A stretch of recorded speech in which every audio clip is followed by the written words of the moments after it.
Well, forgive me, Father, for I have sinned. I wasn't raised Catholic, but I have a lot of confessions tonight, if that's okay with you guys tonight. So let's start off simple. Hi, I'm Michael. You say hi, Michael. Hi, Michael. And I'm an alcoholic. My father drove me to drinking. Growing up, he always said, do as I say, not as I do.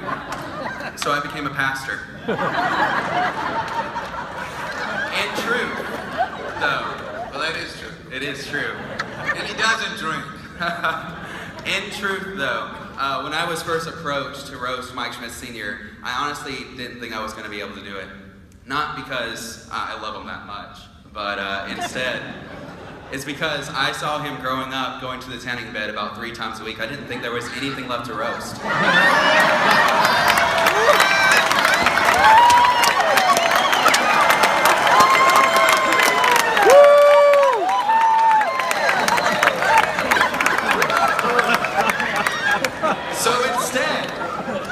Instead of roasting my father with so many quips and one-liners that we know Rose Gordon took them all anyway, instead, I would like to talk about 2 amazingly annoying characteristics of being Mike Schmitz. And I would know because I am one.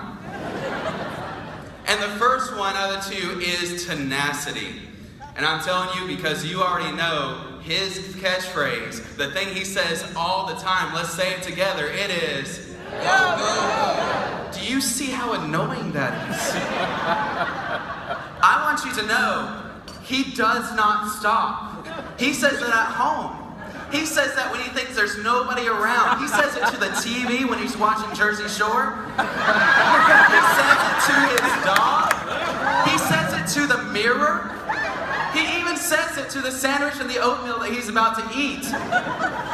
But it is a lifestyle for you, and I will have to give you that. You don't just talk the talk, you do walk the walk, because you are so tenacious. You are one of the most persevering people that I do know, old man. Because, I have a good story for you, and it actually comes from the Camino de Santiago. And here's one thing, if you guys don't know the old man and I, because I love him so much, he told me that he was going to go off to Spain. I told him that you're probably going to go die if you go alone. And so I went with him to make sure that he'd come back and we still have a mayor. This happened April of last year.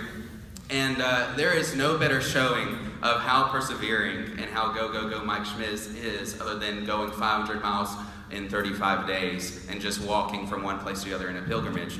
But I will also tell you how that also can be a bad thing.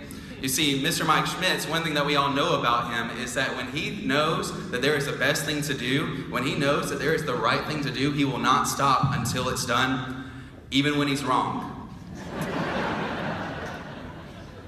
In fact, day 0, before we even went to the Camino de Santiago, and he's smiling because he knows this story so well, we were in Saint Jean-Pied-de-Port over in France, which was the beginning point of all 500 miles. We go into the administration office, and the people there, they speak Spanish and French. They don't speak any English whatsoever.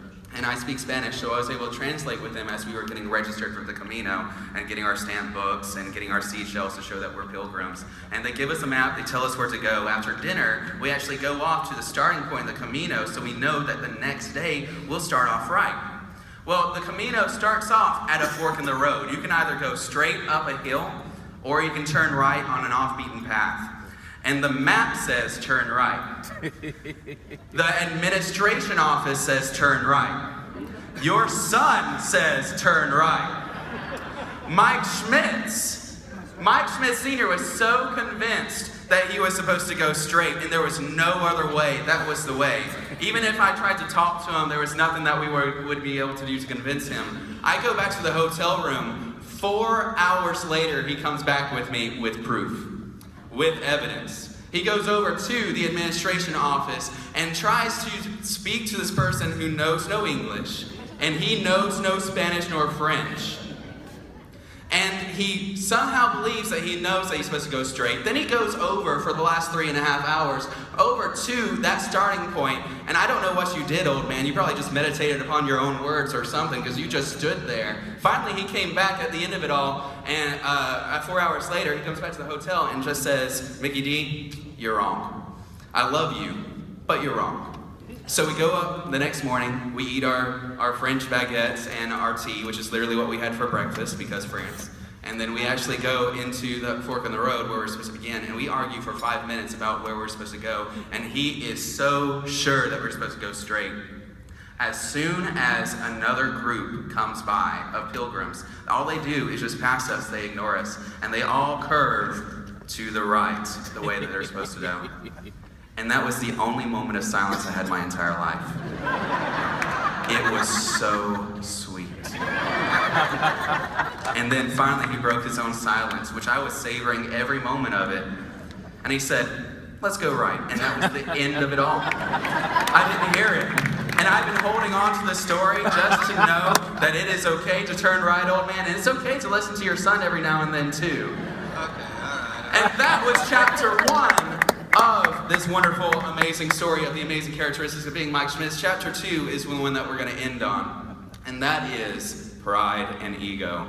And I love this one as well. And I'll tell you, a lot of people, they do know Mike Schmitz. They know Mike Schmitz knows Mike Schmitz as well. And I have no problem with that too, because I know Mike Schmitz as well, because he loves himself so much and he loves me that he named me after himself. And I'm going to tell you about his pride. There is no one in this room that knows more about Mike Schmitz's pride than I do. And I'll tell you how. Growing up, every single day, he would look at me and he would say, I'm proud of you, son. Every single day, let me tell you about his ego. Every single day, he would look at me and tell me, I love you, Mickey D. And I know this is a roast, and Rose Gordon definitely saw to that part. But I want you to know that I am proud to be Mike Schmitz. I am proud to be Mike Schmitz because I am proud of who my father is. Thank you. Amen.